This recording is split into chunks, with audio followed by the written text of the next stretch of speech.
வணக்கம் மாணவர்களே. இன்று நான் தகவல் தொடர்பாடல் தொழில்நுட்பம் தரம் 11 அலகு 1 உங்களுக்கு சில விடயங்களை முன்வைக்கலாம் என்று வந்திருக்கின்றேன்.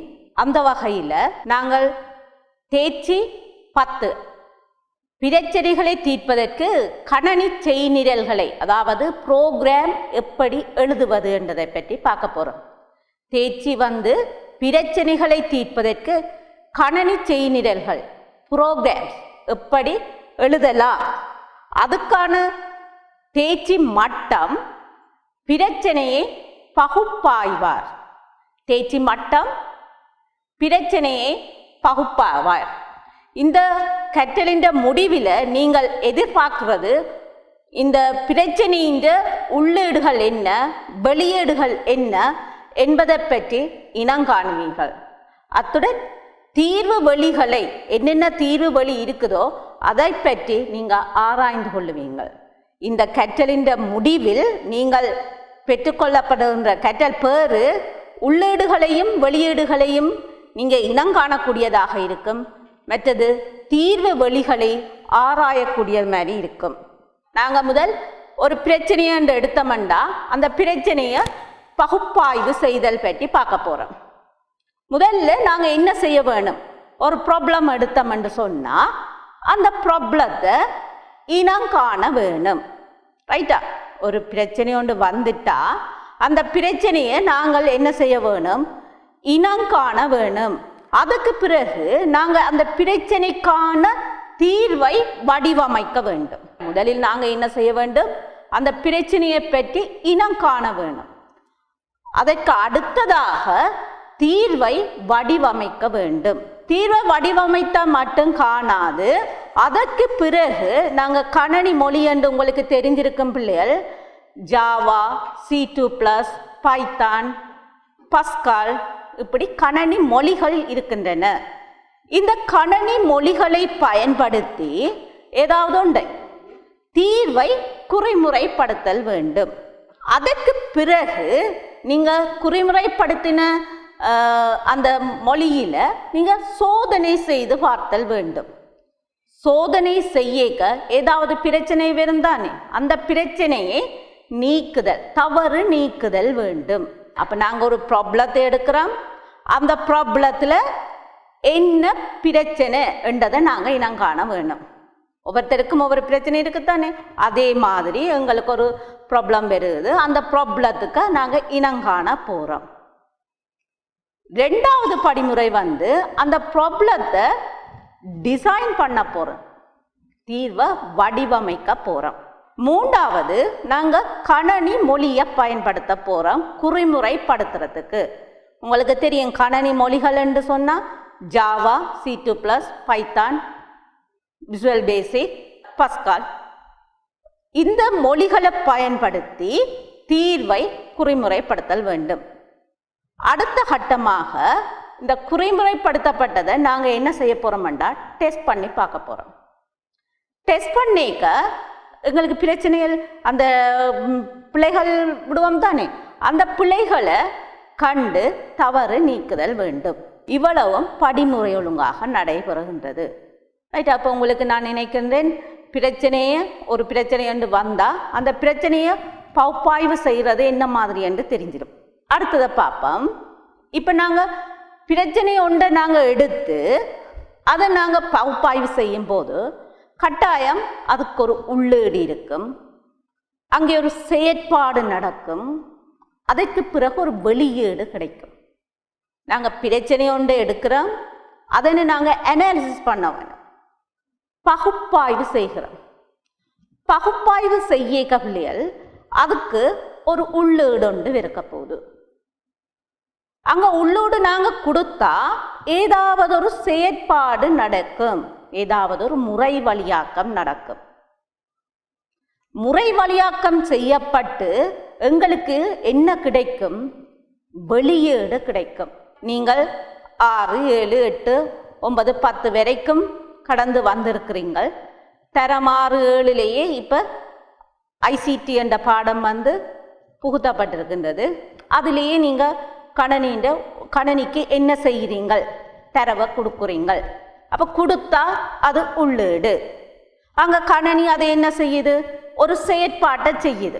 செயற்பாட்டை செய்கிறத நாங்கள் என்னென்னு சொல்கிறது? முறை வழியாக்கம். முறை வழியாக்கப்பட்ட தரவை எங்களுக்கு என்ன நடக்குது? திருப்பி வெளியீடாக பெற்றுக்கொள்கிறீங்க. இப்போ கணனியில் நீங்கள் என்ன செய்கிறீங்க? கீபோர்டால் டைப் பண்ணுறீங்க. டைப் பண்ணிக்க என்ன நடக்குது? தரவை கீபோர்டு கூடால கணனிக்கு கொடுக்குறீங்க. பிறகு அங்கே என்ன செய்யுது? அந்த தரவை கணனி உள்ளுக்கு எடுத்து அங்கே ஒரு செயற்பாட்டை செய்யுது. சரி, அதை முறை வழியாக்கம். செயற்பாட்டை செய்த பிறகு எங்களுக்கு ஹார்ட் காப்பியாக தேவை. அப்போ அது பிரிண்டர் மூலம் வெளியில் எடுத்து தருகுது. அப்போ பாருங்க, அங்கே உள்ளீடு இருக்குது, முறை வழியாக்கம் இருக்குது, வெளியீடு இருக்குது. இதே மாதிரி தான் நாங்கள் ஒரு ப்ராப்ளத்தை எடுத்தோம்னு சொன்னால் அந்த ப்ராப்ளத்தை நாங்கள் அனாலிசிஸ் பண்ணுவோம். அனாலிசிஸ் பண்ணிக்க அங்கே உள்ளீடு ஒன்று இருக்குது, முறை வழியாக்கம் ஒன்று இருக்குது, வெளியீடு ஒன்று இருக்குது. இந்த மூண்டையும் நாங்கள் என்ன செய்ய வேணும்? இனம் காண வேணும். அப்போ உங்களுக்கு இந்த பிரச்சனையை பகுப்பாய்வு செய்யக்க என்னென்ன விடயம் நாங்கள் இனம் காண வேணுமென்றதை உங்களுக்கு விளங்கி இருக்குமென்னு நினைக்கிறேன். அதாவது உள்ளீடு, முறை வழியாக்கம், வெளியீடு என்பன இனம் காண வேணுமென்றது உங்களுக்கு விளங்கி இருக்குமென்று நினைக்கிறேன். இப்போ பாருங்க, உள்ளீடு என்றால் என்ன? இன்புட். இன்புட் என்றா என்ன? உள்ளீடு என்றா என்ன? ஒரு பிரச்சனை ஒன்று வந்துட்டுது. அந்த பிரச்சனையை தீர்க்கிறதுக்கு வழங்கப்படுகின்ற தரவுகள் உள்ளீடு என்று சொல்றது. இப்ப பிரச்சனை ஒன்றை நாங்கள் தீர்க்க போறோம். அந்த பிரச்சனையை நாங்கள் தீர்க்கிறதுக்கு வழங்குற தரவுகள் உள்ளீடு என்று சொல்றது. இப்ப பாருங்க, உங்களுக்கு சிம்பிளான ஒரு மெத்தட். 2 எண்களை கூட்ட போறீங்க. 2 எண்களை கூட்ட போறீங்க. Simple method. 2 எண்கள் ஆடிங் 2 நம்பர்ஸ். அப்போ 2, 3 2 நம்பர்ஸ் எடுப்போம். அப்போ 2 எண்களை கூட்டிக்க நாங்கள் கொடுக்குறது என்னென்னு சொன்னேன்? உள்ளீடுன்னு சொன்னேன். இப்போ கொடுக்குறது நாங்கள் என்னத்தை கொடுக்க போகிறேன்? 2ஐயும் 3ஐயும் கொடுக்க போகிறேன். அப்போ அதாவது 2ம் 3ம் என்னவா கொடுக்க போகுது? உள்ளீட்டாக கொடுக்க போகுது. அப்போ எனக்கு பிரச்சனை என்ன பிரச்சனை? 2 எண்களை கூட்டல் செயற்பாடு. இதுதான் பிரச்சனை. அப்போ இந்த பிரச்சனைக்கு கூட்டல் செயற்பாடுல இந்த பிரச்சனைக்கு நான் என்னத்தை வழங்க வேணும்? 2ஐயும் 3ஐயும் வழங்க வேணும். அப்போ 2ம் 3ம் என்பது என்னவா இருக்க போகுது? உள்ளீடா இருக்க போகுது. அப்போ நீங்கள் பிரச்சனை ஒன்றுக்கு உள்ளீட்டை விளங்கி கொண்டிருக்கிறீங்க. அதாவது 2 எண்களை கூட்ட போறீங்க. அந்த 2 எண்களில் அதாவது உதாரணத்துக்கு 2, 3 என்ற 2 எண்களை கொடுக்க போறோம் என்று சொன்னால் அந்த 2ம் 3ம் என்னவாக இருக்க போகின்றது? உள்ளீடாக இருக்க போகின்றது. அப்ப இங்க என்ன நடக்குது என்றதை பார்ப்போம். முறை வழியாக்கம். முறை வழியாக்கம் என்றா என்ன? நாங்க உள்ளீட்டை கொடுக்கிறோம். அந்த உள்ளீட்டை என்னவாக மாற்ற போகுது? வெளியீடாக மாற்ற போகுது. அதாவது கொடுக்குற உள்ளீட்டை வெளியீடாக மாற்றும் பொறிமுறை முறை வழியாக்கம், ப்ராசஸிங் என்று சொல்றது இல்லையா. உள்ளீட்டை வெளியீடாக மாற்றும் பொறிமுறை முறை வழியாக்கம் என்று சொல்றது. இந்த முறை வழியாக்கத்தை நாங்கள் என்ன காட்ட வேணும் என்று சொன்னால் படிமுறைகளாக காட்டிக்க அதை ஒழுங்கு ரீதியாக காட்டல் வேண்டும். முறை வழியாக்கம் படிமுறைகளாக நடைபெறும் போது அதனை நாங்கள் ஒழுங்கு முறையால் காட்ட வேண்டும். அப்போ இன்னொருக்கா பாருங்க பிள்ளைகள், உள்ளீட்டை வெளியீடாக மாற்றும் பொறிமுறை முறை வழியாக்கம், ப்ராசஸிங் என்று சொல்றது. அந்த முறை வழியாக்கம் என்னென்று சொல்றேன்? படிமுறைகளாக காட்டப்பட வேண்டும். அதாவது படிமுறைகளாக நாங்கள் காட்டிக்க அதை ஒழுங்கு ரீதியாக காட்டல் வேண்டும். இப்போ நான் முதலே உள்ளீட்டில் சொன்ன ஒரு பிரச்சனை 2 எண்களை கூட்டுற செயற்பாடு. அந்த 2 எண்களை கூட்டுற செயற்பாடுல உள்ளீடு 2, 3 என்ற. அப்போ இங்கே என்ன செயற்பாடு நடக்குதுன்னு சொன்னால் அந்த 2ஐயும் 3ஐயும் என்ன செய்யுது? கூட்டல். அப்போ இங்கே கூட்டல் செயற்பாடு நடக்கின்றது. அதாவது முறை வழியாக்கம் இங்கே என்ன செயற்பாடு? கூட்டல் செயற்பாடு நடக்கின்றது. இப்போ அடுத்ததா பார்ப்போம் வெளியீடு. வெளியீடு அல்லது வரிவிளைவுன்னு சொல்லுவோம். இதை அவுட்புட் என்று சொல்லுவோம். இப்போ உள்ளீட்டை கொடுக்குறோம், முறை வழியாக்கம் நடக்குது. அடுத்த கட்டம் என்னது? வெளியீடு கிடைக்கப்படுகின்றது. அதாவது பிரச்சனை ஒன்றை தீர்த்து பெறப்படும் பேறு, கிடைக்கிற பேறு வெளியீடு அல்லது வரிவிளைவு என்று சொல்றது.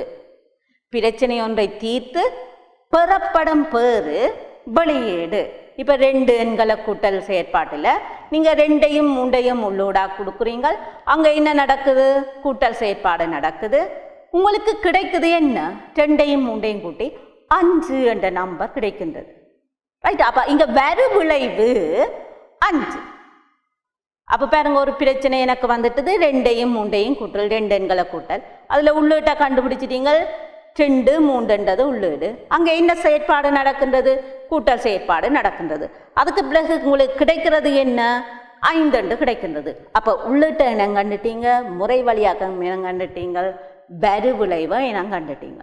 அடுத்தது, இப்போ உங்களோட வீட்டில் நீங்கள் எல்லாருமே கட்டிக்கார பிள்ளைகள் தேநீரில் சுவையான தேநீர் தயாரிப்பீங்க. Making a cup of tea. அப்போ பாருங்க, இதில் நீங்கள் என்ன உள்ளீடு எடுக்க போறீங்க? இப்போ சுவையான தேநீர் தயாரிக்கிறது கட்டாயம் உங்களுக்கு தேயிலைத்தூள் வேணும், சீனி வேணும், அதை விட சுடுநீர் வேணும். இந்த 3 இருந்தால் தானே தேநீர் தயாரிக்கலாம். அதாவது tea leaves, sugar, hot water, தேயிலைத்தூள், சீனி, சுடுநீர். அப்போ ஒரு சுவையான தேநீர் தயாரிக்கிறதுக்கு இந்த 3ம் வந்து என்னவாக இருக்க போகுது? உள்ளீடாக இருக்க போகின்றது. நீங்கள் கிச்சனுக்கு போகிறீங்க, தேயிலைத்தூளை வடியில் இடுறீங்க, முதலாவது ஸ்டெப். 2வது என்ன செய்கிறீங்க?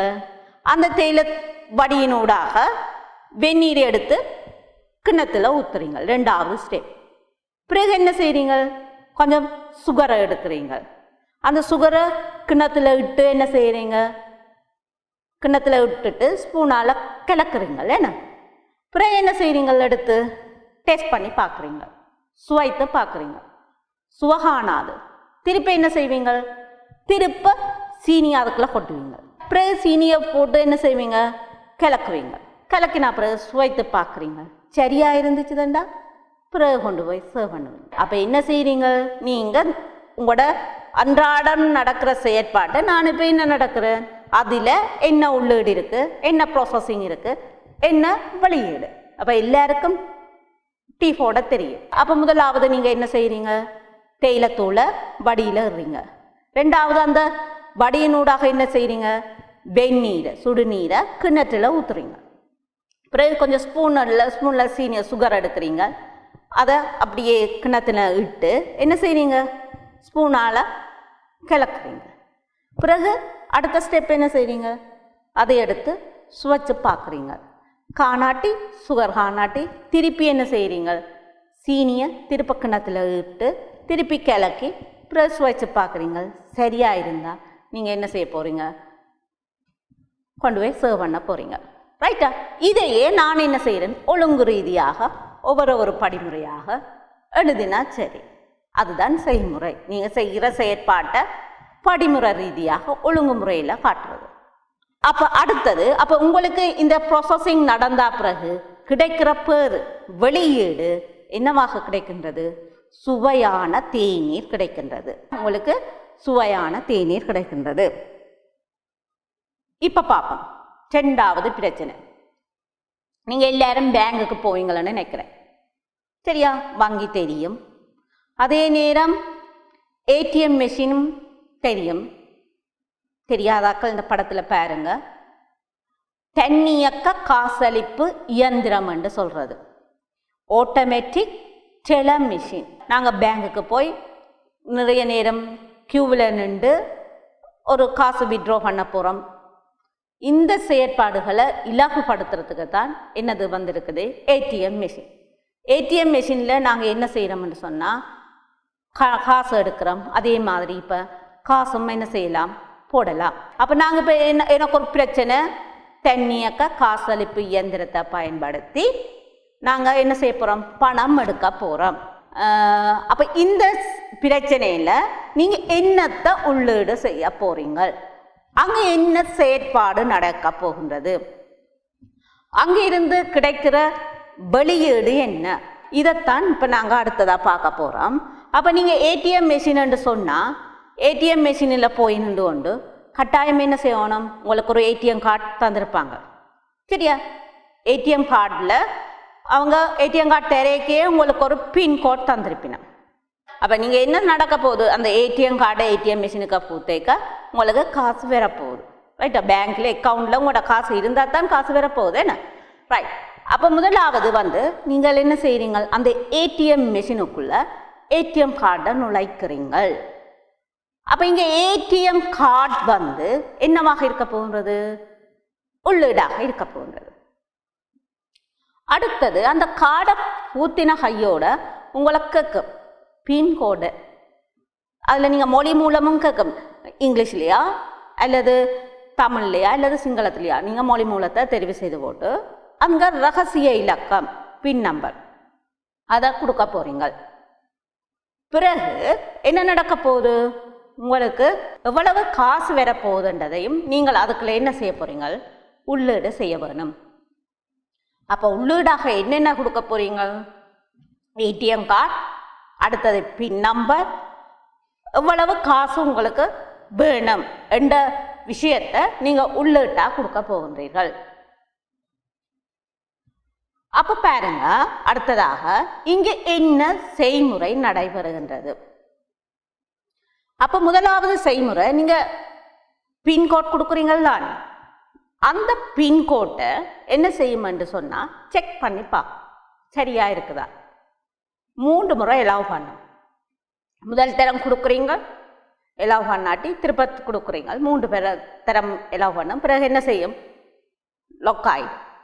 அப்போ முதலாவது அப்போ நீங்கள் ஏடிஎம் கார்டை கொடுக்க அந்த ரகசிய இலக்கத்தின என்ன செய்ய போகுது, பின் நம்பரை நீங்கள் என்ன பண்ணினோன்னா அந்த பின் நம்பரை சரி பார்க்கும், அதாவது ஒப்பிட்டு பார்க்கும். அங்கே ஏற்கனவே அவங்க உங்களோட ரகசிய இலக்கம் ஃபீட் பண்ணி வச்சுருப்பாங்க, அதை ஒப்பிட்டு பார்க்க போகுது. பிறகு என்ன நடக்க போகுதுண்டா, நீங்கள் பணம் கொடுக்குறீங்களான்னு, எவ்வளவு தேவை என்ற பணம் கொடுக்குறீங்க. அப்போ உங்களோட அக்கௌண்ட்டில் கணக்கு பேங்க்கில் காசு இருக்கணும். அப்போ அந்த நீங்கள் கொடுக்குற தொகையையும் அங்கே இருக்கிற தொகையையும் என்ன பார்க்கும், ஒப்பிட்டு சரி பார்த்து உங்களுக்கு அதில் அதை என்ன செய்ய போகுதுண்டா இட்டைப்படுத்த போகுது, அப்டேட் பண்ண போகுது. இவ்வளவு செயற்பாடும் ஏடிஎம்மில் நடைபெறுகின்றது.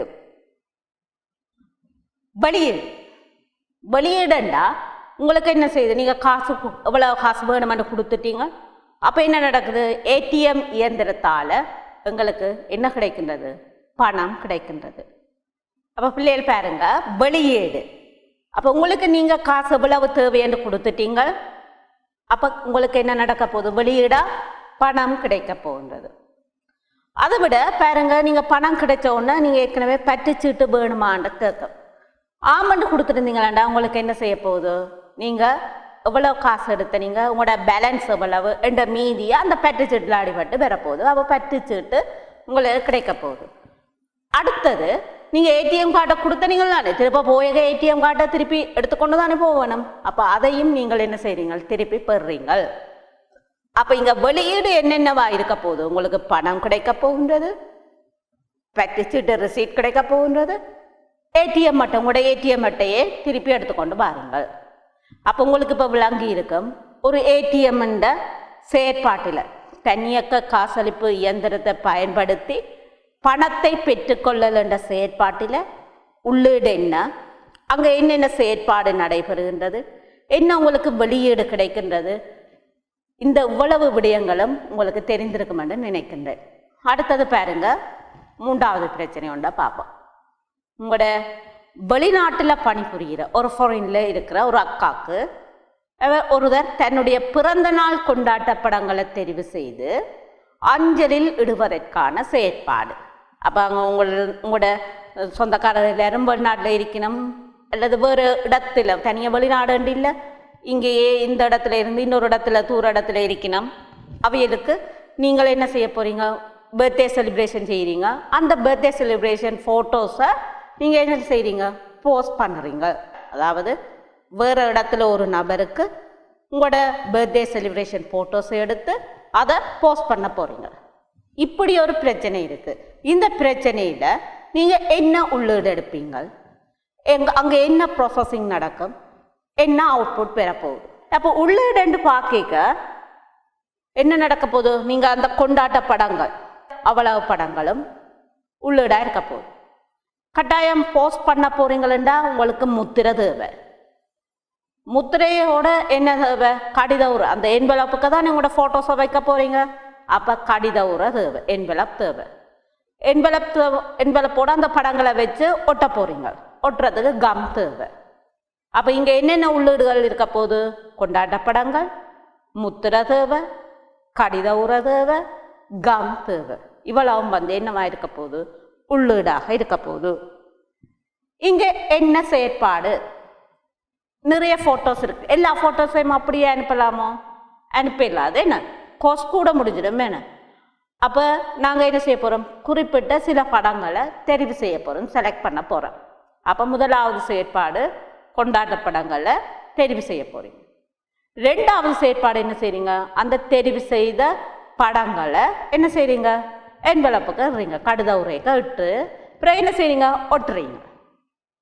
அடுத்த செயற்பாடு என்ன செய்றீங்க? லேபிளில் முகவரி எழுதுறீங்க, அட்ரஸ் எழுதுறீங்க, பிறகு முத்திரை ஒட்டுறீங்க. இதை மாறி செய்யலாம். முத்திரை ஒட்டினா பிறகு அட்ரஸ் பண்ணணும் தானே?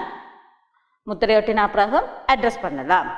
அப்போ இந்த செயற்பாடு என்னென்ன செயற்பாடு நடக்குது? முதலாவது படங்களை தெரிவு செய்கிறீங்க, ரெண்டாவது கொண்டு போய் கடித உரையில் என்வெலப்பில் இடுறீங்க, பிறகு அதுக்கு ஒரு முத்திரை ஒட்டுறீங்க, என்வெலப்பில் இட்டு ஒட்டிட்டு அதுக்கு பிறகு முத்திரை ஒட்டுறீங்க, பிறகு முகவரி எழுதுறீங்க. இது மாதிரி நடக்கலாம். முகவரி எழுதினா பிறகு முத்திரை ஒட்டலாம். ரைட்டா? இப்படி ஒட்டினா பிறகு எங்களுக்கு என்னது? அஞ்சல்ல இடுவதற்கு உகந்த நிலையில் இருக்கிற ஒரு பொதி. பாருங்க, முத்திரை ஒட்டி இருக்கு, அட்ரஸ் பண்ணி இருக்குது. இனி என்ன? அதை நாங்கள் போஸ்ட் ஆஃபீஸில் போஸ்ட் பண்ணலாம். ரைட். ஒரு சிம்பிள் பிரச்சனை. அடுத்தது, ஒரு செவ்வகத்தின் பரப்பளவை காண. இந்த செவ்வகத்தின் பரப்பளவை காண வேணும்டா, இது ஒரு கணித இது. என்ன அதாவது கட்டாயம் செவ்வகத்தின் பரப்பளவு ஏரியாவை காண போறீங்க, ரெக்டாங்கிள் ஏரியாவை காண போறீங்கன்னு சொன்னால் கட்டாயம் என்ன உங்களுக்கு தேவை? லென்த் தேவை, வித் தேவை.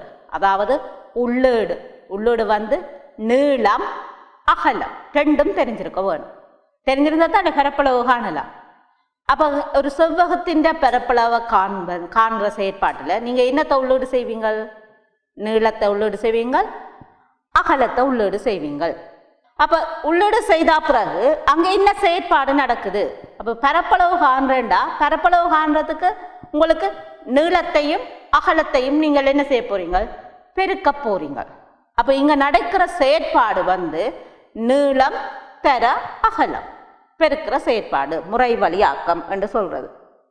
அதுக்கு பிறகு உங்களுக்கு கிடைக்கிறது என்ன? பரப்பளவு, ஏரியா உங்களுக்கு கிடைக்கின்றது.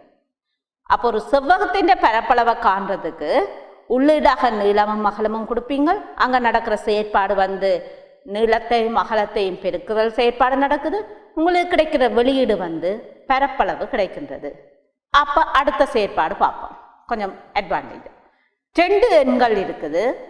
அந்த 2 எண்களில் பெரிய எண்ணை காண போறீங்க. 2 எண்கள் இருக்குது.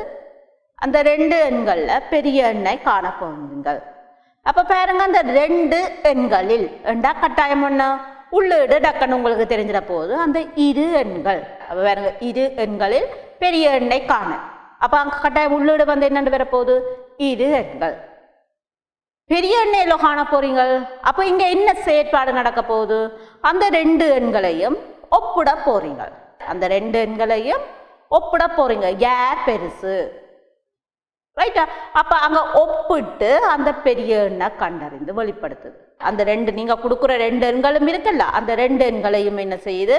ஒப்பிட்டு பெரிய எண்ணை கண்டறிந்து வெளிப்படுத்தல் இங்க என்னவா இருக்க போகுது? செயற்பாடு. பிறகு என்ன? அந்த 2 எண்கள்ல இது பெரிய எண்ணுன்றது உங்களுக்கு தீர்மானிச்சிட்டீங்களானே, அது பெரிய எண் என்னமா இருக்க போகுது? வெளியீடாக இருக்க போகுது. இப்ப 5, 6 எண்களை கொடுத்தீங்கன்னா 5 6 என்ன செய்ய போகுது? ஒப்பிட்டு என்ன உங்களுக்கு கிடைக்க போகுது? 6 எண் பெரிய எண்ணாக கிடைக்க போகின்றது. அடுத்தது பார்ப்போம். நீங்க அன்றாடம் நடக்கிற செயற்பாட்டை வச்சு கொண்டுதான் நான் உங்களுக்கு உள்ளீடு, முறை வழியாக்கம், வெளியீடு என்பது சிம்பிளாக காட்டுறேன். அதாவது நீங்கள் இப்போ கடை ஒன்றில் போய் ஒரு கொஞ்சம் பொருட்களை கொள்வனை செய்கிறீங்க. ஒரு சூப்பர் மார்க்கெட்டு வையுங்க. சூப்பர் மார்க்கெட்டில் நீங்கள் போய் என்ன செய்கிறீங்க?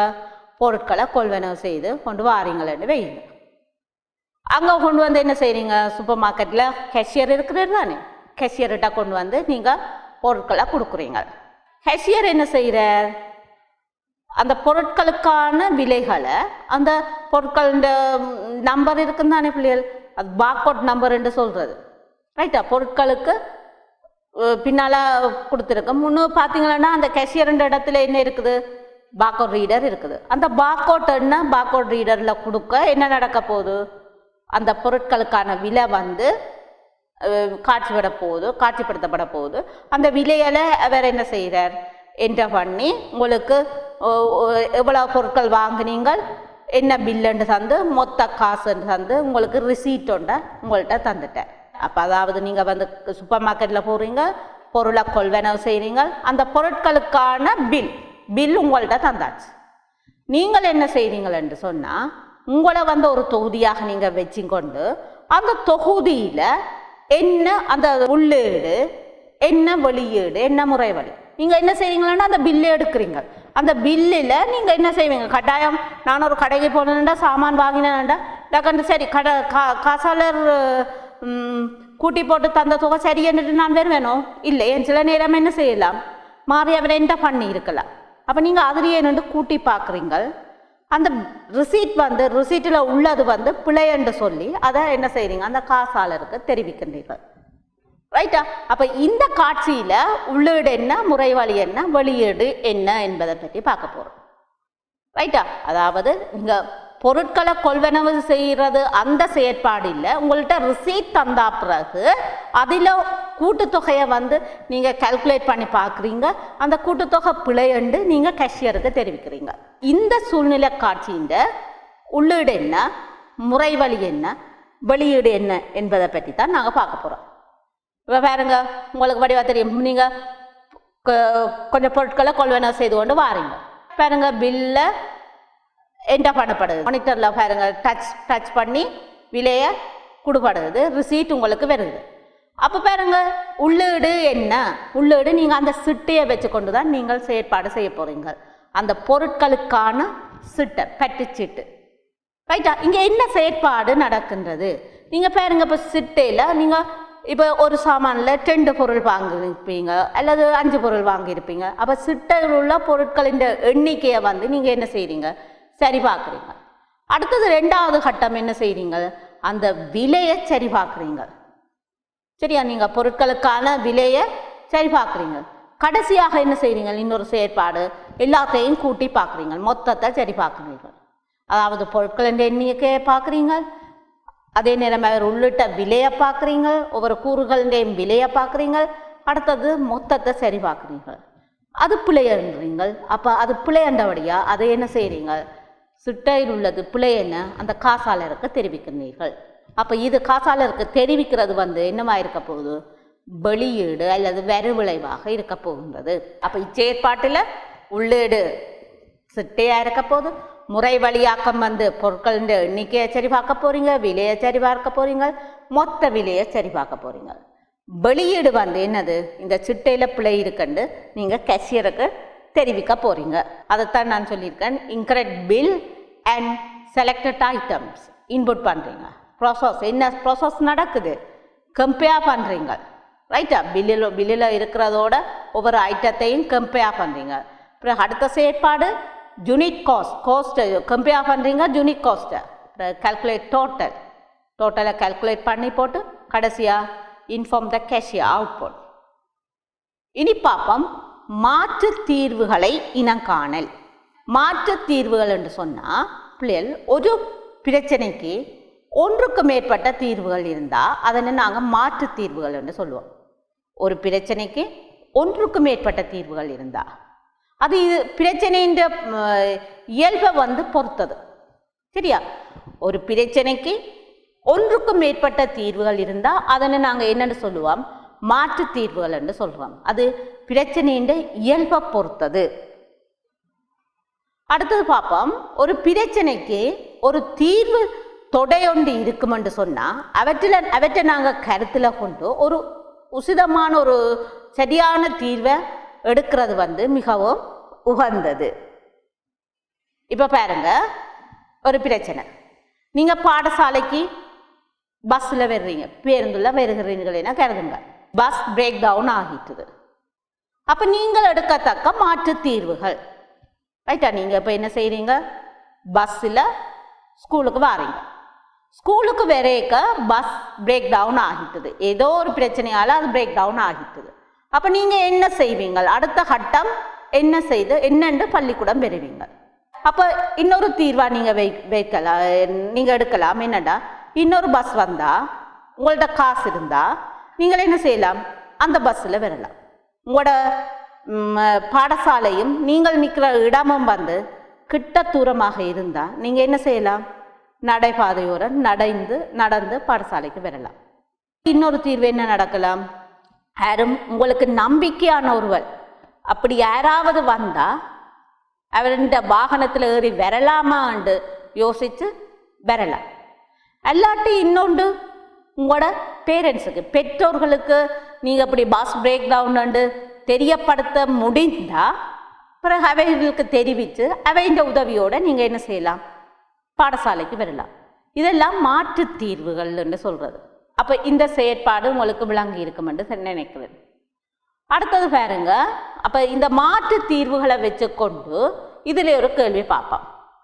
இப்போ மாணவன் ஒருவனது வயது 18 கூடியதெனின் அவனை அடல்ட் எனவும் அவ்வாறு இல்லையெனில் சைல்டு எனவும் காட்டும். அதாவது age is 18 or more than 18 display adult, இல்லாட்டி அதர்வைஸ் டிஸ்பிளே சைல்டு என்று காட்ட போகிறோம். ஏஜ் வந்து 18 பார்க்க பெரிதெனில் அடல்ட் எனவும் அவ்வாறு இல்லையெனில் சைல்டு எனவும் காட்டுவோம். ரைட். அப்போ 2 தீர்வு, 18க்கு கூடினா குறைந்தா.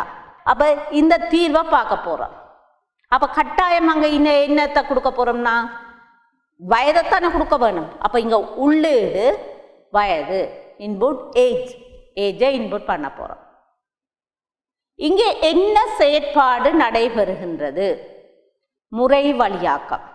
என்ன செயற்பாடு, நீங்கள் இன்புட் பண்ணுற ஏஜை என்ன செய்யுதுண்டா ஒப்பிட்டு பார்க்குது, 18ஓட ஒப்பிட்டு பார்க்குது. இப்போ நீங்கள் 12 வயதை இன்புட் பண்ணினீங்களா 12ஐயும் 18ஐயும் ஒப்பிட்டு பார்க்குது. ஒப்பிட்டு பார்த்து தீர்வு காண போகுது. 18ல் பார்க்க குறைந்தா அதை நாங்கள் என்னென்று கொடுக்க வேணும், சைல்டு. அப்படி இல்லாட்டி என்னென்று வரப்போகுது, அடல்ட். ஒரு வழி, ஒரு தீர்வு. இப்போ நீங்கள் உதாரணத்துக்கு 12 வயதை நீங்கள் இன்புட் பண்ணுறீங்களேன்னு வைங்க. அந்த 12 18லும் பார்க்க குறைவாக இருந்தால் கட்டாயம் என்னென்று காண்பிக்க போகுது, சைல்டுண்டு வரப்போகுது. அங்கே அடுத்த ஸ்டெப்புக்கு போகாது. ஏன் 12 தானே உள்ளீடு செய்யுங்க. 12லும் பார்க்க கூட வயசு, 18லும் பார்க்க கூட வயசு. இப்போ 20 கொடுத்தீங்களேன்னு சொன்னால் 20 சொன்னால் பார்க்குது 20, 18லும் பார்க்க குறைவா இல்லை. அப்போ வராது, பேர் சைல்டுக்கு வராது. அப்படி இல்லாட்டி என்று சொன்னால் என்ன உங்களுக்கு பேர் வர வேணும், அடல்ட் என்று வரும். அப்போ 20 18லும் பார்க்க பெருசு, அப்போ சைல்டுக்கு போகாது. அப்போ அடுத்ததாக என்ன இருக்க போகுது, அடுத்தது இது அடல்ட். அப்போ அடல்ட்டை பிரிண்ட் பண்ண போகுது. அப்போ அதை அந்த செயற்பாட்டை செய்யுது, ரெண்டையும் ஒப்பிட்டு பார்க்குது. நீங்கள் கொடுக்குற வயதை 18ஓட ஒப்பிட்டு பார்க்குது. ஒப்பிட்டு பார்த்தா இது ஒரு சொல்யூஷன் பிள்ளைகள். இப்போ ஒன்று வந்து என்னென்னு சொல்கிறேன், 18லும் குறைவாக இருக்குதான். நீங்கள் இன்புட் பண்ணுறது ஏஜ் வந்து 18லும் குறைவாக இருக்குதோன்னு பார்க்குறேன். அடுத்த 2வது தீர்வு என்ன செய்யலாம், 18லும் 18 அல்லது அதிலும் கூடியதான்னு பார்க்குறேன். கூடியதாக இருந்தால் நேரடியாக என்ன நடக்க போகுது, அடல்ட்டுக்கு பெறப்போகுது. அப்படி இல்லாட்டி சைல்டுண்டு வரப்போகுது. அப்போ உங்களுக்கு 2 ஒன்று அடல்ட் இல்லாட்டி சைல்டுண்டு வரப்போகுது. இப்போ தீர்வு 2 இப்படி மாற்றி எழுதலாம். இப்போ வயது 18 அல்லது அதிலும் கூடியதெனின் அடல்ட், அப்படி இல்லாட்டி சைல்டு. அப்போ 2 முறையில் தீர்வை எழுதி கொள்ளலாம் இதுக்கு. இப்போ அடுத்த இன்னொரு செயற்பாட்டை பார்ப்போம். மாணவன் ஒருவனது பாடப்புள்ளிகளினது சராசரி 50லும் கூடியதெனின் பாசனமும் அவ்வாறு இல்லையெனின் ஃபெயில் எனவும் காட்சிப்படுத்துக. இப்போ உங்களோட மார்க்ஸ் வைங்க, நீங்கள் பாடம் எடுக்கிறீங்க அதுன்ற சராசரியை கால்குலேட் பண்ணி காணப்படுது. சராசரி என்று சொன்னால் என்ன ஆவரேஜ் என்ன? இப்போ உங்களோட வகுப்பில் 9 பாடம் என்று சொன்னால் 9 பாடத்தையும் கூட்டி அதுக்கு என்ன நடக்க போகுது? சராசரி காணப்போகுது. சராசரியத்தான் இப்போ நான் வச்சுக்கொண்டு என்னது சொல்கிறேன், அது 50லும் பெரிதாக இருந்தால் பாஸ் என்று கொடுக்கட்டா, அவ்வாறு இல்லையெனின் ஃபெயில் எனவும் காட்சிப்படுத்துக. இப்படியான ஒரு செயற்பாட்டில் இப்போ பாருங்க, இதில் என்ன உங்களுக்கு உள்ளீடு கிடைக்க போகின்றது. ரைட்டா? நீங்கள் உங்கள் உள்ளீடு என்னத்தை உள்ளீடு செய்ய போகிறீங்க? சராசரி புள்ளியை உள்ளீடு செய்ய போகிறீங்க. இங்கே என்னத்தை உள்ளீடு செய்ய போகிறீங்க? சராசரி புள்ளியை உள்ளீடு செய்ய போகிறீங்க. இங்கே என்ன முறை வழியாக்க நடக்குது? நீங்கள் சராசரி புள்ளியை உள்ளிட்டா அந்த சராசரி புள்ளியை என்னத்தோட செக் பண்ண போகுது? 50ஓட செக் பண்ண போகுது. நீங்கள் சராசரி புள்ளியை உள்ளீடு செய்கிறீங்க, அந்த சராசரி புள்ளியை என்னத்தோட ஒப்பிட போகுது? 50ஓட ஒப்பிட போகுது. என்னடா அங்கே தந்திருக்கிறேன் நான் 50ஓட ஒப்பிட்டு பார்க்க சொல்லி. அப்போ 50லும் பார்க்க சராசரி புள்ளி குறைவண்டா ஒரு தீர்வு. சராசரி புள்ளி 50லும் குறைவண்டா என்னத்தை டிஸ்பிளே பண்ண வேணும்? எங்களுக்கு ஃபெயில்ன்றதை டிஸ்பிளே பண்ண வேணும். அப்படி இல்லாட்டி என்னத்தை டிஸ்பிளே பண்ண வேணும்? பாஸ்ன்றதை டிஸ்பிளே பண்ண வேணும். ரைட்டா பிள்ளையர்? அதாவது ஒரு சொல்யூஷன் சராசரி புள்ளி 50லும் குறைவாக இருந்தால் உங்களுக்கு என்ன தரப்போகுது? ரிசல்ட் ஃபெயில்ன்ட்டு வரவும். அப்படி இல்லாட்டி உங்களுக்கு என்ன ரிசல்ட்ஸ் வரப்போகுது? பாஸ்ன்ட்டு வரவும். அப்போ இந்த செயற்பாடு ஒரு சொல்யூஷன், ஒரு மாற்று தீர்வு. இன்னொரு தீர்வு பார்ப்போம். நீங்கள் சராசரி புள்ளியை 50 அல்லது அதிலும் கூடியதுன்னு முதல் பார்த்த நீங்கள் தீர்வொன்றில் சராசரி புள்ளி 50லும் பார்க்க குறைவண்டா, 50லும் பார்க்க குறைவண்டா ஸ்ட்ரெயிட்டாக ஃபெயில்ன்னு போட்டுட்டு அதர்வைஸ் நீங்கள் என்ன செய்யறீங்க? பாஸ்ன்னு போடுறீங்க. இப்போ நான் சொல்கிறேன் என்னென்னா, சராசரி புள்ளியை 50லும் அல்லது அதிலும் கூடியதாக இருந்தால் 50லும் பார்க்க கூடினதாண்டா எங்களுக்கு என்ன ரிசல்ட்ஸ் வர வேணும்? பாஸ்ன்னு வர வேணும். அப்படி இல்லாட்டி உங்களுக்கு என்ன கிடைக்க வேணும்? ஃபெயில்ன்னு கிடைக்க வேணும். இப்போ 2 சொல்யூஷன் இருக்குது. இது என்னன்னு சொல்கிறது? ப்ராசஸிங்ன்னு சொல்கிறது. இப்போ உங்களுக்கு கிடைக்க போகிறது என்ன? ஒன்று பாஸ் கிடைக்கும், இல்லாட்டி ஃபெயில் கிடைக்கும். அப்போ பாருங்க, ஒரு மாணவன் சராசரி புள்ளியை உள்ளீடு செய்யக்க அங்கே என்ன உள்ளீடு கிடைக்கின்றது? அந்த சராசரி புள்ளியை உள்ளீடு செய்யக்க அந்த சராசரி புள்ளி 50லும் பார்க்க பெருசாக இருந்தால் பாஸ், அப்படி இல்லாட்டி ஃபெயில். இந்த செயற்பாட்டில் உங்களுக்கு உள்ளீடு என்னன்னு தெரியுது? முறை வழியாக்கத்தில் இதில் 2 முறையில் நீங்கள் இந்த முறை வழியாக்கம் செய்யலாம். Solution 1, solution 2. சரியா? அந்த முறை வழியாக்கம் செய்த பிறகு உங்களுக்கு என்ன கிடைக்கின்றதுன்றதை பார்க்கணும். அதே பாருங்க, இன்புட் ஆவரேஜ் மார்க்ஸ். இந்த கவனிங்க பிள்ளைகள், இன்புட் பண்ணேங்க நீங்கள் அங்கால இனி அடுத்த செஷனில் பார்ப்பீங்கள் வேரியபிள்னு சொல்லி. அந்த நாங்கள் வேரியபிளை இன்புட் பண்ணிக்க இடைவெளிகள் எல்லாம் விடக்கூடாது.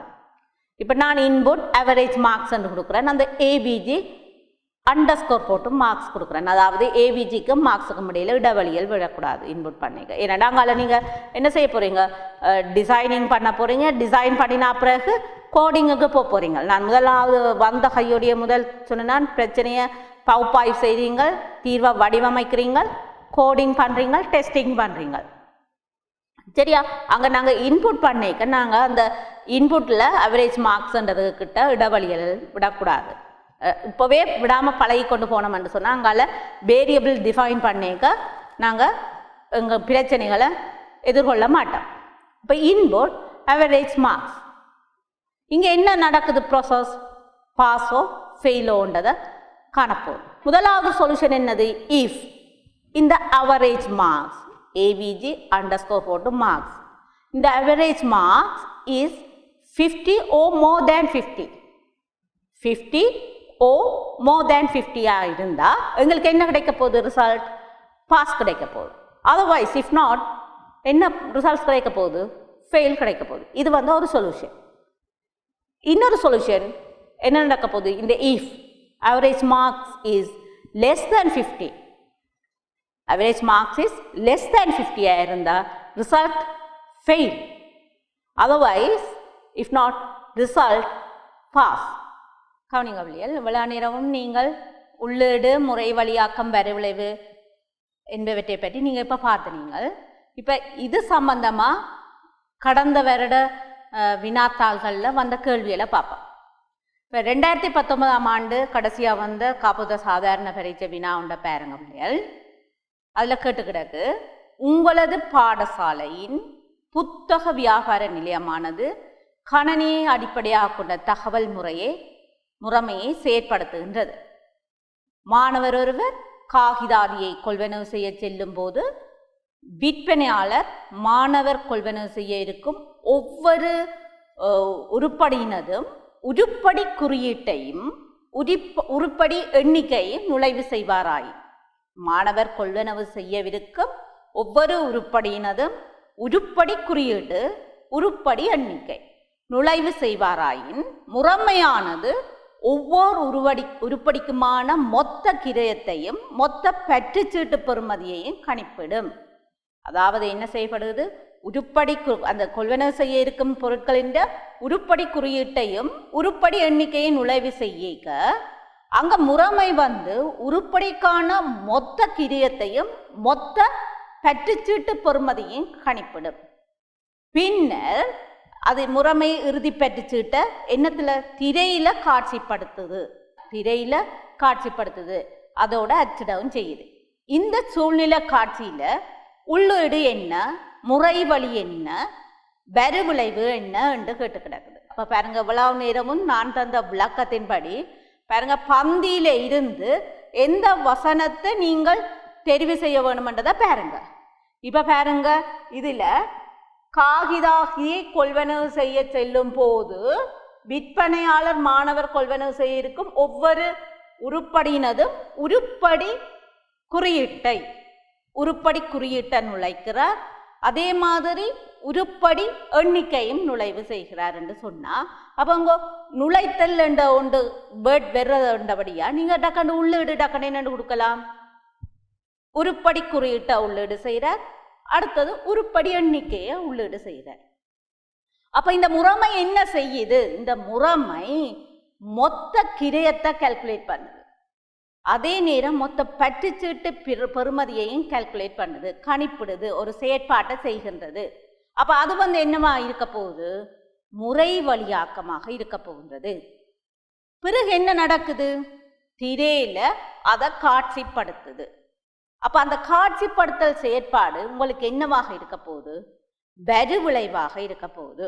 அப்ப பாருங்க, 2019ஆம் ஆண்டு ஒரு சிம்பிள் கேள்வி, உங்களுக்கு விளக்கம் இல்லாட்டி என்ன நடக்க போகுது, அதுக்கான மார்க்ஸை நீங்க இழந்துடுவீங்க. இப்ப சின்ன ஒரு விளக்கம் வடிவா தந்திருக்குது, இந்த வசனத்திலேயே பார்த்து நீங்க உள்ளீடு என்ன, முறை வழியாக்கம் என்ன, வரி விளைவு என்னன்றதை கொடுக்க போறீங்க. இப்ப பாருங்க, அப்ப பிள்ளைகள், அப்ப இதுல இருந்து உங்களுக்கு தெரியுது உள்ளீடு என்னத்தை, உருப்படி குறியீட்டா உள்ளீடு செய்யப்படுது, அத்தோட என்னது, உருப்படி எண்ணிக்கை. அப்ப இங்க என்ன செயற்பாடு நடக்குது, அதாவது என்ன நடக்குது, மொத்த கட்டணத்தை கணிப்பிட போறான், அதை விட மொத்த பட்டியலின் பெறுமதியையும் கணிப்பிடல் நடக்க போகுது. அப்ப இது செய்முறை முறை வழியாக்கம் என்று சொல்றது, ரைட்டா. அப்ப இங்க என்ன வெளியீடு கிடைக்கின்றது, வெளியீடு என்னது, மொத்த கட்டணம், அதோட அந்த சிட்டையின் பெறுமதி, இறுதி பற்றுச்சீட்டு, இந்த ரெண்டும் இது அந்த வெளியீடா கிடைக்கின்றது, ரைட்டா பிள்ளைகள். அப்ப 2019ஆம் ஆண்டு பாஸ் பேப்பர்ல உங்களுக்கு என்ன மாதிரி கேள்வி வந்திருக்குதுன்னு விளங்கி இருக்கும்னு நினைக்கின்றேன். அதே மாதிரி பாருங்க, 2017ஆம் ஆண்டு காப்போத்த சாதாரண தர பரீட்சை வினாவை பார்ப்போம். இதுல பாருங்க பிள்ளைகள், சாமா 3 பாய்ச்சி புத்தகங்களையும் 2 பேணிகளையும் வாங்குவதற்கு ஒரு புத்தக கடைக்கு செல்கின்றார். 3 பாய்ச்சி புத்தகமாம் 2 பேனை. அங்கு இவ்வுருப்படிகளை தேடி பெற்றுக் கொண்ட பின்னர் அவற்றை கர்மபீடத்துக்கு கொண்டு செல்கின்றார். கர்மபீடம் என்றால் இந்த முன்னுக்கு கேஷியர் இருக்கிற பகுதிக்கு கொண்டு செல்கின்றார் அந்த உருப்படிகளை கொண்டு. அதன் பின்னர் விற்பனை உதவியாளர், அங்கே இருக்கிற விற்பனை உதவியாளர் என்ன செய்கிறார், உருப்படிகளில் உள்ள பட்டை குறிமுறையினை அந்த பொருள்களில் இருக்கும் பார்கோட் எண் என்று சொல்றது, பொருள்களில் இருக்கிறது பார்கோட் எண், குறிமுறை எண், அந்த பார்கோட் எண்ணை பார்கோட் ரீடரால் வருடுறார். கடையில் உள்ள தகவல் முறைமை, ஒரு தகவல் முறைமையில் வருடுகின்றார். ஒவ்வொரு உருப்படியினதும் எண்ணிக்கை முறைமையில் நுழைக்கப்படுகின்றது. இப்போ எத்தனை ஒரு பயிற்சி புத்தகம் 3 பயிற்சி புத்தகம் வாங்கியிருக்கிறார். அப்போ ஒன்றின் விலை இருக்கு. இப்போ எத்தனை பயிற்சி புத்தகம் 3. அப்போ பயிற்சி புத்தகங்களின் எண்ணிக்கை 3 உள்ளீடு செய்கிறார். அதே மாதிரி பேனின் 2 உள்ளீடு செய்கிறார். அப்போ உருப்படியின் எண்ணிக்கை முறைமையில் நுழைக்கப்படுகின்றது. பிறகு முறைமை ஒவ்வொரு உருப்படிக்குமான செலவை கால்குலேட் பண்ணுது. ரைட்டா? ஒவ்வொரு உருப்படிக்கான பயிற்சி புத்தகம்னு சொன்னால் ஒரு பயிற்சி புத்தகத்தின விலை 3 பயிற்சி புத்தகத்தின விலை என்னன்றதை கால்குலேட் பண்ணுது. அதே நேரம் மொத்த செலவையும் 2 பொருட்கள் வாங்கியிருக்கிறேன் 2க்குமான மொத்த செலவையும் கணிக்கின்றது. பின்னர் இக்கொடுக்கல் வாங்கல்களுக்கான சிட்டையை அச்சிடுகின்றது. அதாவது ரிசீட் பெற்றுச்சீட்டு வரப்போகுது. நீங்கள் என்ன பொருட்கள் வாங்கி இருக்கிறீங்களோ எவ்வளோ விலை கொடுத்து வாங்கியிருக்கிறீங்க மொத்த பெறுமதி என்னன்ற ஒரு ரிசீட் ஒன்று வருது. அப்போ இந்த சூழ்நிலை காட்சியில் உங்களுக்கு இன்புட் என்ன, ப்ராசஸிங் என்ன, அவுட்புட் என்ன, உள்ளீடு என்ன, முறைவழி என்ன, வெளியீடு என்ன என்றதை பற்றி கேட்டு கிடக்குது. அப்போ பாருங்க, இந்த செயற்பாட்டில் நீங்கள் என்னத்தை உள்ளீடு செய்ய போறீங்கள்.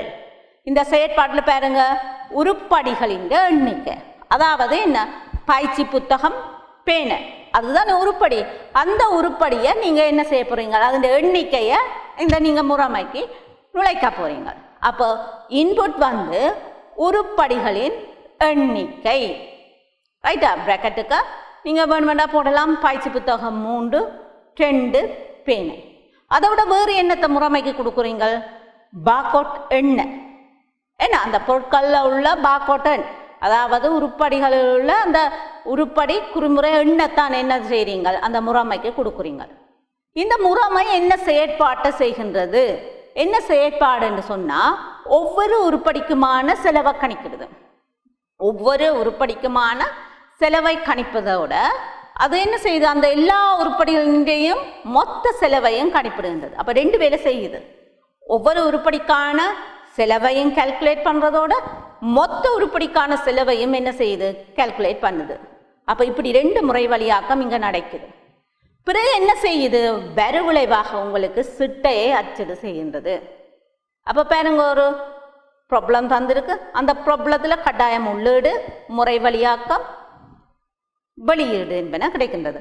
அப்போ இந்த கேள்வியில் நாங்கள் வடிவாக எழுதுவோம், உள்ளீடு பட்டை குறிமுறை பார்கோட் என்ன உள்ளீடு செய்கிறீங்க. அடுத்தது உருப்படிகளின் எண்ணிக்கையை உள்ளீடு செய்கிறீங்க.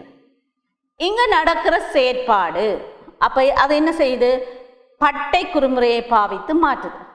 சரி, அது பார்கோட் என்ன பார்த்து தான் இந்த பொருளின் விலை இன்ன விலை என்று போடுவாங்க. பொருட்களுக்கான கிரயத்தை கணித்தல், எவ்வளவு கோஸ்ட். இப்போ 3 பயிற்சி புத்தகம் என்று சொன்னால் 3 பயிற்சி புத்தகத்தின் விலையை கணிக்குது. அடுத்தது உருப்படிக்கான செலவு, மொத்த செலவு அல்லது மொத்த கிரயம், இப்படி போடலாம். மொத்த கிரயம் என்று சொன்னால் நீங்கள் 3 பயிற்சி புத்தகம் 2 பேனை, இது மொத்த கிரயத்தை கணிக்குது. அப்போ இவ்வளவும் இங்கே நடக்கிற செயற்பாடு. இதற்கான வெளியீடு, வெளியீடு என்ன கிடைக்குது உங்களுக்கு, அவங்க ரிசீட் ஒன்று தானாங்க. நீங்கள் காசை கொடுக்க உங்கள்கிட்ட ரிசீட் ஒன்று தெரியணும். அப்போ அந்த சிட்டை என்றது என்னவாக இருக்குது, வெளியீடாக இருக்கின்றது. இது 2017ஆம் ஆண்டு வந்த வினாத்தாளில் வந்த கேள்வி உண்டு. அடுத்தது பாருங்க, 2016 வந்த கேள்வி உண்டு பாருங்க. இது MCQ கேள்வி. ரைட்டா? பாருங்க, கடந்த 5 ஆண்டுகளின் போது கண்டறியப்பட்ட டெங்கு நோயாளிகளின் எண்ணிக்கையை காட்டுவதற்கான ஒரு வரைவை வரைவதற்கு நிமலன் ஒரு கணனி செய்நிரலை எழுதுகின்றான். செய்நிரலுடன் தொடர்பு பட்ட உள்ளீடு, முறைவழி, வெளியீடு ஆகியன A தொடக்கம் D வரைக்குமான சரியான ஒழுங்கின்றி படிமுறைகள் மூலம் காட்டப்பட்டுள்ளன. A தொடக்கம் D வரை கொஞ்சம் செயற்பாடு தரப்பட்டிருக்குது. பாருங்க, A என்ற செயற்பாட்டில் கடந்த 5 ஆண்டுகளில் இருந்த டெங்கு நோயாளர்களின் மொத்த எண்ணிக்கையை காட்டும் வரைவை காட்சிப்படுத்துக. அப்போ உடனே டக்குன்னு உங்களுக்கு விளங்கிடும், காட்சிப்படுத்துக. அப்போ கட்டாயம் இது என்னவா இருக்க போகுது, ஏ கண்டோனையே டெங்கு நோயாளர்களின் மொத்த எண்ணிக்கையை காட்டும் வரைவினை காட்சிப்படுத்துக. அப்போ கட்டாயம் இது வரிவிளைவு என்ற டிசிஷனுக்கு வாரீங்க. 2வது B என்ற கூற்றை பாருங்க, ஒவ்வொரு ஆண்டிலும் இருந்த டெங்கு நோயாளர்களின் எண்ணிக்கை. அப்போ டெங்கு நோயாளர்களின் எண்ணிக்கையை என்ன செய்வீங்க? கொடுக்க போறீங்க. அவ கொடுக்க போறா கட்டாயம் பி என்னதா இருக்க போகுது? உள்ளீடா இருக்க போகுது. டெங்கு நோயாளர்களின் எண்ணிக்கையை கொடுக்க போறீங்க. அப்போ அது உள்ளீடு. அடுத்தது நடப்பு ஆண்டு. நடப்பு ஆண்டுண்டா அதுவும் என்ன செய்ய போறீங்க? எந்த ஆண்டுல? நடப்பாண்டு. அப்போ அதையும் என்ன செய்ய போறீங்க? கொடுக்க போறீங்க. கொடுத்தா அது என்னது? உள்ளீடு. அப்போ பியும் உள்ளூடா இருக்க போது, சியும் உள்ளூடா இருக்க போது. டி என்ற செயற்பாட்டை பார்ப்போம். டி என்ற செயற்பாட்டில் கடந்த 5 ஆண்டுகளில் இருந்த டெங்கு நோயாளர்களின் மொத்த எண்ணிக்கையை கணிக்க என்று வந்துட்டது. அப்போ ஒரு செயற்பாடு செய்யப்பட போகின்றது. கடந்த 5 ஆண்டுகளில் இருந்த டெங்கு நோயாளர்களின் மொத்த எண்ணிக்கையை கணிக்க என்று வந்திருக்குது. அப்போ இது என்னவா இருக்க போகுது? செயற்பாடாக இருக்க போகுது, செய்முறை. அப்போ முறை வழி. அப்போ இந்த கேள்வியிலிருந்து டக்குனு நீங்க என்ன சொல்லுவீங்க? ஏ வெளியீடாக இருக்க போகுது, பியும் சியும் உள்ளீடாக இருக்க போகுது, முறை வழி டி முறை வழியாக இருக்க போகுது. நான் இங்கே உங்களுக்கு எம்சிக்யூ கேள்விதான், நான் இதை ஷார்ட் ஃபார்மாக தந்திருக்கிறேன். பாருங்க, அடுத்த கேள்வியை பார்ப்போம். 2014ஆம் ஆண்டு காப்பீட்டு சாதாரண தர பரீட்சை, அதுவும் ஒரு எம்சிக்யூ கேள்வி, 20ஆம் கேள்வியாக வந்திருக்குது. பாருங்க, கணனியை உபயோகித்து பிரச்சினத்தை தீர்க்கும் 4 படிமுறைகளும் கீழே தரப்பட்டுள்ளன. ஆயினும் இப்படிமுறைகள் சரியான ஒழுங்கில் தரப்படவில்லை. ஒழுங்கு ரீதியாக தெரியலையா? கணனி செய்நிரலை எழுதுதல் ஏ என்ற கூற்று. பி உள்ளீடு செயன்முறை வரிவிளைவு தொடர்பான பிரச்சினத்தை பகுப்பாய்வு செய்தல். சி கணனி செய்நிரலை பரிசீலித்தல். டி அதற்கான நெறிமுறையை விருத்தி செய்தல் என்று தந்து கிடக்கு. அதாவது இது 4 படிமுறை தந்து கிடக்கு. 4 படிமுறையையும் ஒழுங்காக குறிப்பிடுக என்று கேட்டு கிடக்குது. நான் உங்களுக்கு வந்த உடனேயே நான் படிப்பிச்சிருக்கிறேன். என்னென்னா, ஒரு ப்ராப்ளத்தை அனாலிசிஸ் பண்ணிக்க முதலாவது என்ன செய்யணும்? அனாலிசிஸ் பண்ணணும். ரெண்டாவது என்ன செய்யணும்? டிசைன் பண்ணணும். மூன்றாவது என்ன செய்யணும்? ஏதாவது ஒரு லாங்குவேஜை பயன்படுத்தி, கம்ப்யூட்டர் லாங்குவேஜை பயன்படுத்தி அதை என்ன செய்ய போகிறேன்? விருத்தி செய்ய போகிறேன். 4வது ஸ்டெப் என்ன செய்ய போகிறேன்? டெஸ்டிங் செய்ய போகிறேன். சரியா? எரர் கரெக்ஷன் டெஸ்டிங் செய்ய போகிறேன். ரைட்டா? அப்போ அந்த 4 செயற்பாட்டையும் நீங்கள் ஞாபகத்தில் வந்திருந்தா இந்த கேள்விக்கு விடை எழுதலாம். அதாவது கட்டாயம் கணனி செய்நிரலை எழுதுதல் என்று இருக்குது. 2வது உள்ளீடு செயல்முறை வரிவிளைவு தொடர்பாக பிரச்சனத்தை பகுப்பாய்வு செய்தல். அப்போ முதலாவது என்னது செய்ய போகிறீங்க? ஒரு ப்ராப்ளம் என்று சொன்னால் அதை அனாலிசிஸ் பண்ண வேணும். அப்போ பி என்றது முதலாவதாக வரப்போடும். ரெண்டாவது அதுக்குரிய நெறிமுறையை விருத்தி செய்ய போகிறோம். நெறிமுறை என்று சொன்னால் அந்த திட்டத்தை வடிவமைக்க போகிறோம். அது என்னவாகவும் இருக்கலாம், எழுத்து ரீதியாகவும் இருக்கலாம், அல்லது வரைபட ரீதியாகவும் இருக்கலாம், என்ன ரீதியாகவும் இருக்கலாம். அப்போ நாங்கள் அதை ரெண்டாவது என்ன செய்ய போகிறோம்? அதற்கான நெறிமுறையை விருத்தி செய்ய போகிறோம். மூன்றாவது என்ன செய்ய போகிறோம்? கணனி ப்ரோக்ராமை பயன்படுத்தி கோடிங் எழுத போகிறோம். சரியா? மூன்றாவது ஏ. 4வது என்ன செய்ய போகிறோம்? டெஸ்டிங் பண்ண போகிறோம். ரைட்டா? அப்போ அந்த செயற்பாடு அப்படி என்னாலும் ஒழுங்காக வருது. முதலாவது அந்த பிரச்சனை என்னன்றதை அனாலிசிஸ் பண்ண வேணும். ரெண்டாவது என்ன செய்ய போகிறோம்? அதை டிசைன் பண்ண போகிறோம். நெறிமுறையை பயன்படுத்தி டிசைன் பண்ண போகிறோம். மூன்றாவது என்ன செய்ய போகிறோம்? கோடிங் எழுத போகிறோம். லாங்குவேஜை பயன்படுத்தி, கம்ப்யூட்டர் லாங்குவேஜை பயன்படுத்தி கோடிங் எழுத போகிறோம். 4வது என்ன செய்ய போகிறோம்? டெஸ்ட் பண்ண போகிறோம். அப்போ இதுக்குரிய ஆன்சர் BDAC. இது 2014ஆம் ஆண்டு வந்த கேள்வி. 2013ஆம் ஆண்டு வந்த கேள்வியை பார்ப்போம். எம்சிக்கு கேள்வி தான் வந்திருக்குது. ஆண்டொன்றிற்குரிய சராசரி மழை வீழ்ச்சியை கணக்கிடுவதற்கான கணனி செய்நிரல் ஒன்றை எழுதுமாறு சரத் கேட்கப்பட்டுள்ளார். கணக்கிடுதலில் உள்ளடக்கப்படும் பின்வரும் விடயங்களை கருதுக என்று தந்துவிட.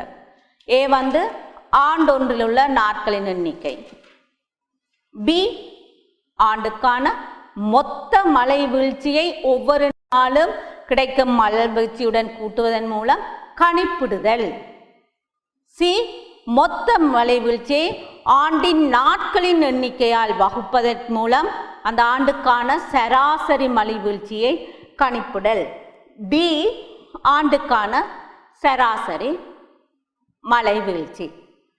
E வந்து ஆண்டின் ஒவ்வொரு நாளும் பெறப்படும் மழை வீழ்ச்சியை பற்றி குறிப்பிடப்பட்டிருக்குது. அப்போ உங்களுக்கு இதில் 5 கூட்டு தந்துடுங்க. ABCDE என்ற கூட்டு வடிவா கவனிங்க. A வந்தது நாட்களின் எண்ணிக்கையை உள்ளீடு செய்கிறோம். B வந்து கணிப்பிடுதல் என்று வந்துட்டுது. C வந்து அதுவும் என்னது கணிப்பிடுதல் என்று வந்துட்டுது. D வந்து அது இந்த சராசரி மழை வீழ்ச்சி என்று வந்துட்டுது. E வந்து அது ஒவ்வொரு நாளும் பெறப்படும் மழை வீழ்ச்சி. இதில் கேட்கப்பட்ட கேள்வி வந்து மேலுள்ள கணக்கிடுதல் தொடர்பான உள்ளீடுகள் செயன்முறைகள் மற்றும் வரிவிளைவு எது என்பதை குறிப்பிடு என்று சொல்லி கேட்டுக்கிறார். அப்போ உங்களுக்கு தெரிஞ்சிருக்கும் என்னென்ன உள்ளீடு. அப்போ பாருங்க, A ஆண்டுக்கான நாட்களின் எண்ணிக்கை, ஆண்டொன்றில் உள்ள நாட்களின் எண்ணிக்கை, ஏயை உள்ளீடு செய்கிறீங்க. B என்ன நடக்குது? கணிப்பிடுதல் நடக்குது. கணிப்பிடுதல் என்றால் அது என்னது வரப்போகுது? முறை வழியாக்கம். C என்னது? அதுவும் கணிப்பிடுதல். கணிப்பிடுதல் என்று சொன்னால் அதுவும் என்னவா இருக்க போகுது? முறை வழியாக்கம். சரியா? அடுத்தது D. D வந்து வரிவிளைவாக இருக்க போகின்றது. D வந்து வரிவிளைவு. மற்றது E வந்து உள்ளீடாக இருக்க போகுது. அப்போ பாருங்க, இந்த 5 செயற்பாடு தந்திருக்கு, 5 கூட்டு தந்திருக்கு. 5லேயும் உங்களுக்கு உள்ளீடு என்ன, செயல்முறை என்ன, வரிவிளைவு என்ன என்பது உங்களுக்கு விளங்கி இருக்கும் என்று நினைக்கின்றேன்.